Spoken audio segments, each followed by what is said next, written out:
Assalamualaikum warahmatullahi wabarakatuh. Perkenalkan, saya Rizvana Margareta dengan NIM 235050101139 dari Fakultas Peternakan kelas KA. Di sini saya akan membuat video untuk memenuhi tugas individu sosiologi peternakan. Yang pertama, tema yang saya ambil yaitu ekonomi tumbuh tapi peternakan lumpuh. Dari https://www.brin.go.id news 116952. Ini penyebab ekonomi tumbuh tapi bisnis peternakan masih lumpuh. Pokok masalahnya ada dua. Yang pertama yaitu penyebaran COVID-19 berpengaruh terhadap sosial dan ekonomi peternakan skala kecil di Indonesia. Yang kedua, lumpuhnya industri peternakan yang berdampak fatal bagi perekonomian dan kesejahteraan masyarakat. Solusinya, di sini ada dua solusi.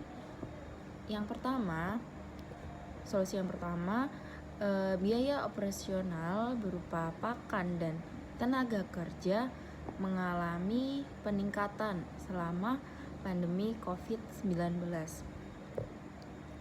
Tingkat keuntungan usaha ayam petelur menurun selama awal pandemi dan meningkat setelahnya, menunjukkan adanya ketahanan dan kemampuan adaptasi usaha pasca pandemi, dan tingkat keuntungan usaha ayam broiler terus menurun selama pandemi COVID-19. Belum menunjukkan adanya pemulihan pasca pandemi COVID-19. Berdasarkan kesimpulan yang diperoleh, untuk menyediakan peraturan yang dapat melindungi peternakan kecil, mendorong pembentukan dan penguatan kelembagaan peternak ayam, menyediakan dukungan dari pemerintah pusat serta pemerintah daerah untuk mengembangkan industri processing produk unggas, untuk menciptakan diversifikasi pasar melalui pengolahan dan pengawetan produk unggas. Dukungan dari pemerintah dalam pengembangan sistem pemasaran online untuk produk unggas dan kebijakan pemerintah dalam memastikan keberlanjutan dan stabilitas produk dan harga. Itu solusi pertama dari saya untuk permasalahan yang pertama. Dan solusi yang kedua itu berdasarkan data produksi dalam 5 tahun terakhir. Produksi daging dan telur ayam ras itu terus meningkat setiap tahunnya. Untuk produksi daging ayam ras tahun 2023 sudah mencapai 3,9 juta ton, meningkatnya sekitar 200.000 ton dibandingkan dengan tahun sebelumnya, yaitu tahun 2022. Dan untuk produksi telur pada tahun 2023 itu sudah mencapai angka 6,1 juta ton dibanding 5,6 juta ton pada tahun yang sebelumnya, yaitu tahun 2022. Tetapi mengapa ya industri perunggasan teresok-esok? Ini ada 4 faktor. Itu karena satu, adanya peningkatan impor Grants Parent Stock yang menyebabkan pasokan DOC melebihi kebutuhan. Yang kedua yaitu naiknya harga sapronak yang menyebabkan biaya produksi meningkat. Yang ketiga yaitu efek dari pengetatan kebijakan moneter berpengaruh ke pengeluaran konsumsi menurun.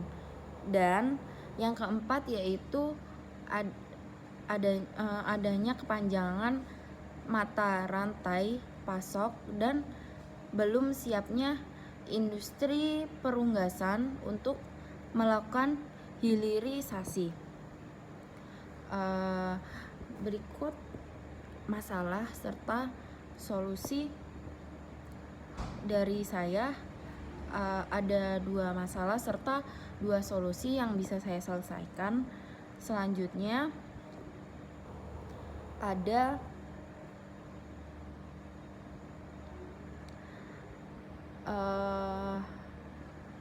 saya mengambil dari jurnal https journal.umy.ac.id index.php ag artikel view 1150 atau 1222.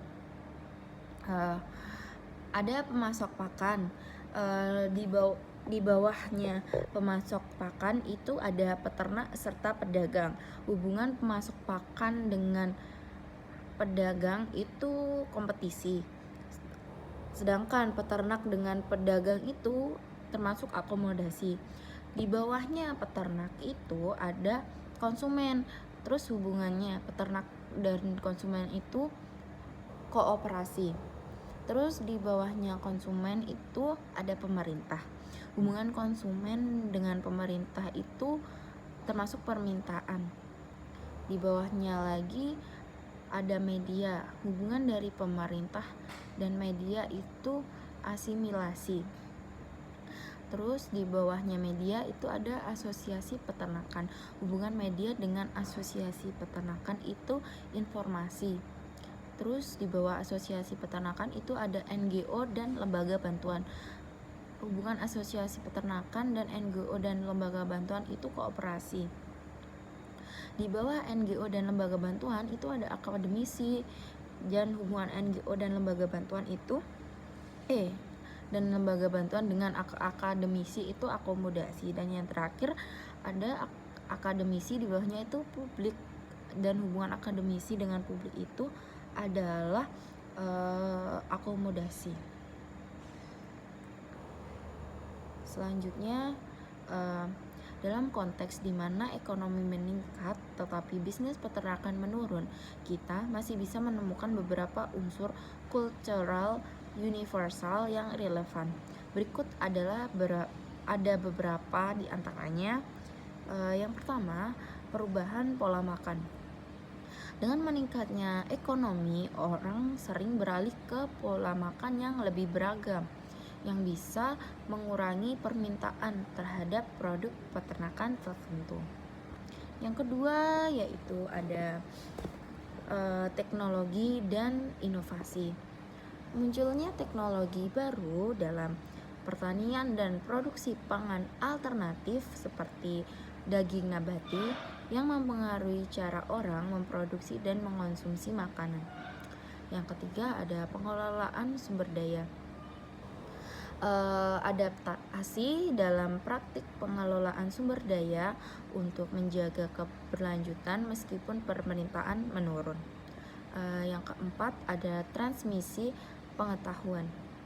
Pengetahuan tentang alternatif bisnis dan metode efisiensi yang berkembang menggantikan praktik tradisional yang mungkin tidak efektif lagi. Jadi yang kelima itu ada sosialisasi dan komunitas. Perubahan dalam struktur komunitas peternakan dengan banyak peternak beralih ke usaha lain atau kolaborasi dalam model bisnis yang baru. Yang keenam ada kesehatan dan kesejahteraan hewan. Fokus pada kesejahteraan hewan dan keberlanjutan yang meningkat, meskipun ada penurunan dalam jumlah hewan yang dipelihara. Yang ketujuh ada ekonomi dan perdagangan. Pergeseran dalam dinamika pasar di mana produk peternakan mungkin tidak lagi menjadi pilihan utama bagi konsumen. Yang kedelapan ada identitas budaya. Perubahan dalam bagaimana peternakan dipandang dalam masyarakat, termasuk bagaimana generasi muda melihat profesi ini. Dan yang ke-9 ada adaptasi terhadap lingkungan. Itu termasuk upaya untuk beradaptasi dengan perubahan iklim dan lingkungan yang mungkin mempengaruhi hasil peternakan. Dan yang terakhir ada kepemilikan dan warisan. Ini termasuk tantangan ya dalam mewariskan bisnis peternakan kepada generasi yang berikutnya jika prospek bisnisnya menurun. Dalam konteks di mana ekonomi meningkat tetapi bisnis peternakan menurun, unsur-unsur cultural universal mengalami perubahan yang signifikan. Berikut adalah penjelasan mengenai setiap unsur tersebut dan bagaimana cara mereka terpengaruh.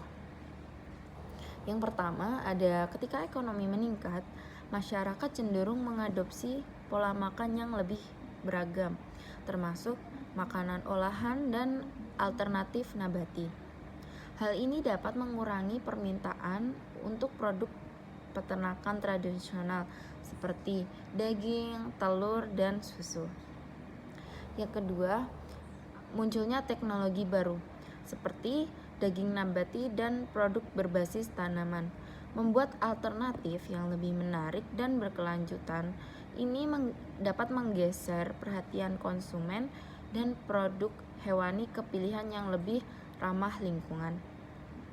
Yang ketiga, peternak mungkin terpaksa mengubah cara mereka mengelola sumber daya, berfokus pada praktik yang lebih efisien dan berkelanjutan meskipun pendapatan menurun.